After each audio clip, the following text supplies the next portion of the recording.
We have over 600 volunteers from, I believe it's 49 states that are willing to come and serve. Hi, everybody. Welcome back to the Comstock channel. I'm Marlon Bowling with you. Appreciate you joining us. Make sure to like these videos, subscribe to these videos by clicking on that bell icon down below, and also make sure you share these videos with others as we continue to expand and grow our audience thanks to your help. With me today, I've got Terry Johnston, Development Officer with Farm Rescue. They are based in Waterloo, Iowa. And Terry, I know your organization has been growing over the years, and I've always been fascinated in the stories that we used to feature when I was at RFD TV about the volunteer work that you do to help people out in rural areas that have fallen on hard times. If you would, take a moment and explain what Farm Rescue is about and how it works. Sure, Marlon. Thanks for having me on your show. So Farm Rescue was founded back in 2005, kind of on the principle of neighbor helping neighbor.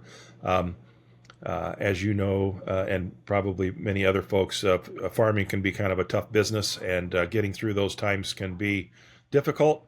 And so our founder, Bill Gross, wanted to find a way to help those families through a tough time in several ways. So, what we actually do for farm families is help them.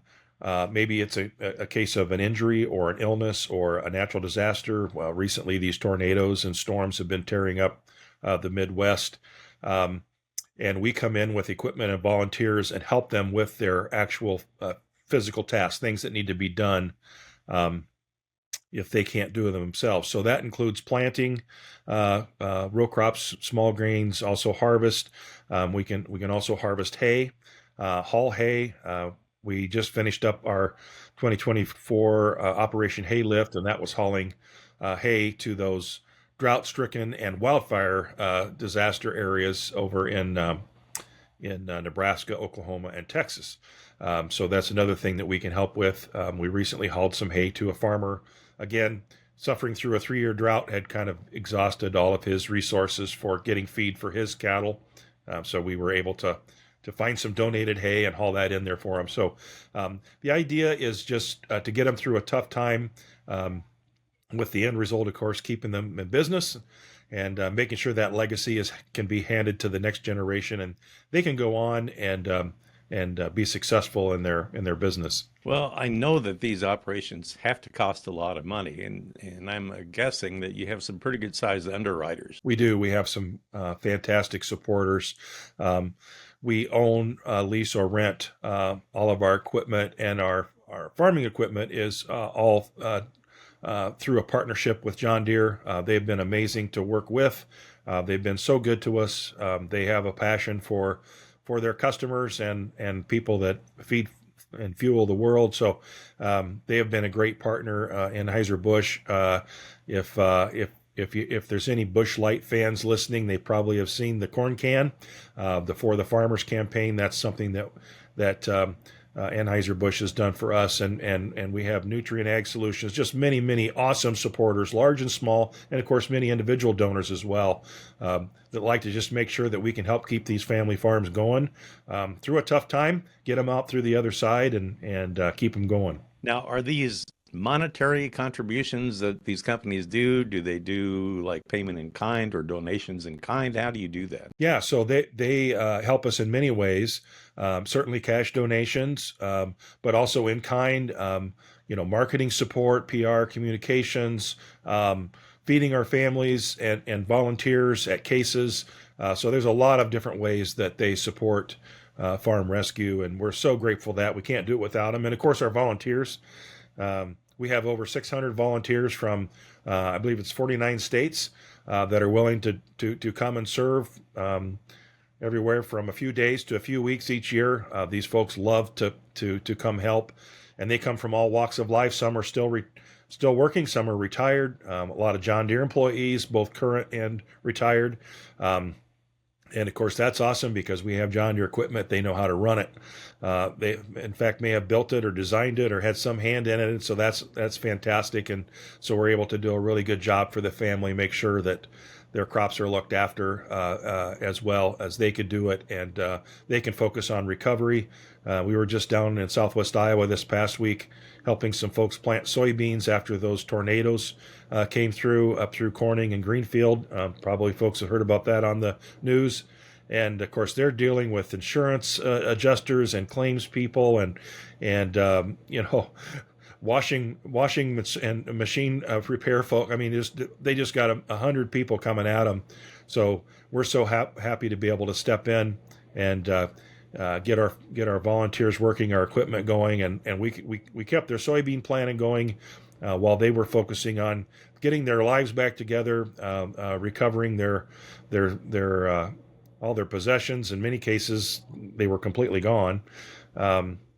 And so it just our sponsors love that, and our volunteers love it, and of course we've helped over 1,000 families since our founding in 2005. So those folks obviously really appreciate us being able to come to their aid when they need it and get them through a tough time. So we provide manpower and equipment. We don't provide financing to those folks, but we can get the work done so they can focus on other things. 600 volunteers. You must have grown a lot from the first time that I found out about you.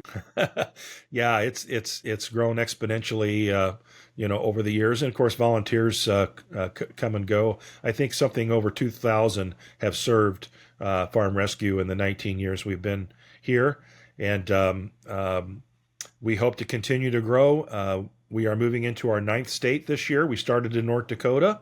Now we're in South Dakota and Minnesota, Montana, Iowa, Nebraska, Kansas, and Illinois, and moving into Wisconsin this year. So we're excited about that, to be able to help Wisconsin farm and ranchers. And so we just hope to keep expanding as we have the resources available and the volunteers.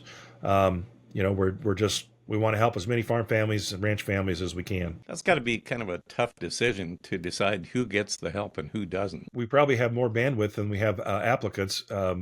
So to date, that's not been an issue. Now there's some things we can't help with if it doesn't fall in our line of equipment or what our volunteers are comfortable or able to perform. Some things we can't do just because of biosecurity, that sort of thing. So we don't go into hog confinement buildings or dairies or chicken houses, that sort of thing. But we can feed livestock outside, cattle, that sort of thing. We've got hay feeding equipment, hay making equipment. But it's a very simple application process. Folks can go online and either refer a family or apply for assistance themselves 24 hours a day, 7 days a week. And we try to help everybody we can in any way we can. Sometimes we have to say no, but it's pretty rare. Most people are very genuine and in need of assistance when they ask, and they're hurting. They're going through a tough time, and our volunteers are amazing. They come around those folks, come alongside them. Lots of hugs and support as they get to help these families, and sometimes lifetime friendships. Follow up with our volunteers and Christmas cards and all that kind of stuff. They become just part of our family, and we so appreciate them asking. We can't help folks if they won't ask. There's a lot of pride in the farm community, and sometimes they don't want to ask. So I would say the majority of our cases actually come from referrals. Somebody in the community, their pastor or machinery salesperson, seed salesperson. So I just challenge anybody that has family or friends or peers, in agriculture, make sure that you keep your ears to the ground. And if you know of a family in the area that we serve that's hurting, let us know. We'll be happy to reach out to the family, and they can say yes or no. But we don't want anybody not getting help because they didn't know about us, or they were afraid to reach out. I know oftentimes they think, well, I don't need the help as bad as my neighbor, somebody else. So they don't want to ask as to take up our resources. But we have plenty of awesome volunteers and equipment, and if we grow to the point where we need more volunteers and equipment, that's an awesome thing, and our sponsors always step up. They've been very gracious and very kind, and we're getting new sponsors all the time. And so we really appreciate those folks. I imagine that would be one of the key obstacles. Sometimes farmers' pride gets in the way. I would say it is very much a key obstacle. Either they don't know about us, or they're hesitant to ask for help, or their livelihood is a very serious thing, and I can understand them being concerned about having a perfect stranger show up with equipment and plant their corn, for example, or soybeans or wheat or whatever it is they're raising. Obviously, they want to make sure that we know what we're doing, that the equipment is up to date, and we've got the latest technology from John Deere, and we can make sure the right seed variety goes in the right field at the right population, the right depth, the right spacing. We have volunteers that know how to do all that. We can map it for them. Same with harvest or feeding livestock. We've got folks that are very good at that and know what they're doing. We have a lot of current and retired farmers too that work with us, and other folks from the ag industry. So it's hard for them to ask sometimes, but they just need to know that we've got the people and equipment and the talent and the skills to help them with what they need help with, and make sure that it's done as well as they could have done it themselves. But yet, if you've got somebody that's needing cancer treatments or rehabilitation from an injury or something, hey, stay focused on that. We'll help. If the neighbors want to pitch in, that's awesome too. We'll help coordinate that and make sure that the crop gets in or out, of the cattle or whatever gets taken care of, and so they can just focus on recovery and getting better and getting back on their feet. Does that complicate things if they currently use GPS guidance, for example, on their operation? No, not at all. Like I said, we have folks that understand how that works.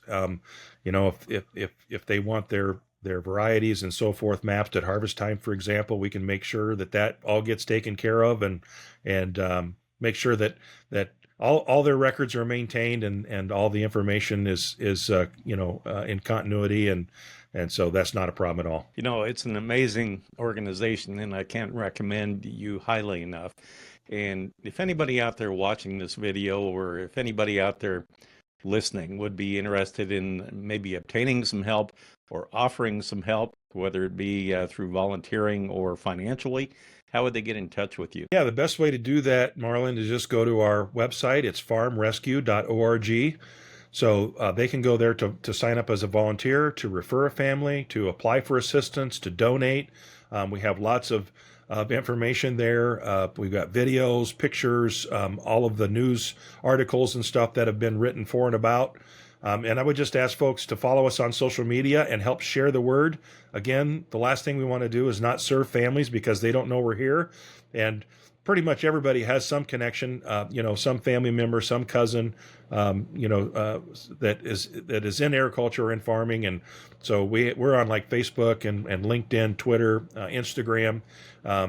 We have an amazing YouTube channel that's full of testimonials from the families we've helped, from our volunteers, and also, as you mentioned, why some of our sponsors do what they do, and why they sponsor Farm Rescue. So they've got their videos on there talking about how and why they love to help Farm Rescue and the families we serve. Well, Terry, in my book, you and everybody involved with Farm Rescue are heroes, and a lot of the people that have been helped would call you all angels, and I thank you for everything you guys do. Hopefully, we can help you maybe attract a little more involvement and help you expand even more as you work into other states each and every year.